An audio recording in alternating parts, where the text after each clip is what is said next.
Ah, là, je crois qu'il dort. Eh oui, John Français dort lui aussi. Bonjour à tous et à toutes. Je suis Phil, le docteur Phil. Et depuis que j'ai fait la dernière vidéo, j'ai un gros problème. Effectivement, je reçois de plus en plus de coups de fil qui me demandent mais qui est donc ce John Français? C'est pourquoi j'ai décidé de créer une nouvelle vidéo afin de vous présenter John Français. Alors, comme je n'ai pas l'éloquence de John Français, je vais m'aider d'images, de photos, de vidéos tirées de ma collection personnelle et de celle de John Français pour vous le présenter. Voilà, parce que ça sera plus simple pour moi et ça sera plus parlant pour vous. Donc d'ailleurs, pour commencer, vous pouvez voir sur cette photo John Français sur un escabeau.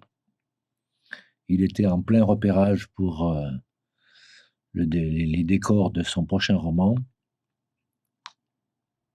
Donc vous pouvez le voir, il est pas, c'est plus un jeune homme, il commence à avoir les cheveux blancs et il est souvent habillé en costume noir d'ailleurs, et, euh, et souvent il est en costume noir avec une chemise noire et sans cravate. Voilà, je vous donne des infos de première main sur John Français. John Français est né à Marseille. Vous voyez sur la photo la canebière à l'époque de la naissance de ses grands-parents. À propos, vous savez pourquoi cette célèbre avenue s'appelle ainsi? Non pas parce qu'on y buvait de la bière, mais parce qu'il y avait autrefois des champs de cannabis. À l'époque, c'était encore légal. John Français est donc né le 16 mai 1965 à Marseille, premier arrondissement. Il est donc du signe du taureau.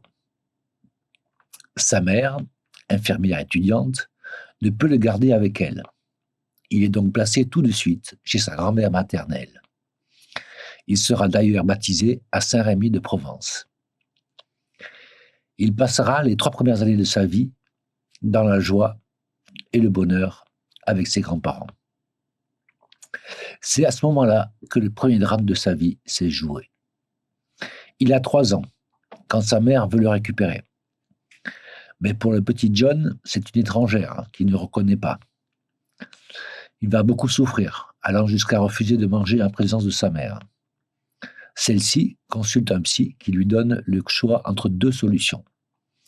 Soit elle le reconfie à sa grand-mère pour toujours, soit elle le garde, mais elle doit s'assurer que l'enfant ne voit plus ses grands-parents pendant quelques années, afin qu'il les oublie.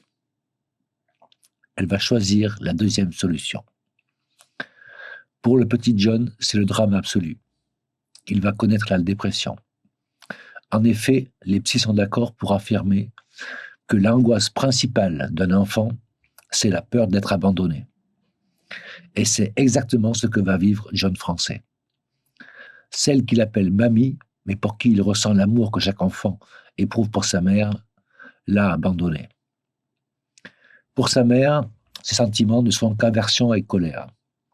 En grandissant, ses émotions vont s'atténuer, mais les déprimes vont refaire surface à intervalles plus ou moins réguliers. À l'école, John Français ne comprend pas pourquoi il ne ressent pas pour le mot mère ce que les autres enfants semblent éprouver. Pour lui, ses sentiments sont rattachés au mot mamie. Il aura l'impression d'être anormal jusqu'à ses 30 ans. En effet, ce n'est qu'à cet âge-là qu'il va apprendre l'histoire de son enfance. Jusque-là, c'était un secret de famille bien gardé. John Français va apprendre à lire très tôt. La lecture va devenir sa passion principale car elle lui permet de s'évader de la prison de ses douleurs psychologiques. Il va dévorer entre 1 et 2 romans par jour. À la cour de récréation, il passera son temps à lire pendant que les autres jouent. Il continuait à lire quelquefois avec une lampe de poche sous les couvertures, quand sa mère lui intimait l'ordre de dormir. En fait, Quand il commençait un roman, il ne pouvait plus le lâcher jusqu'à la fin. Voilà, vous connaissez maintenant Les secrets de l'enfance de John Français.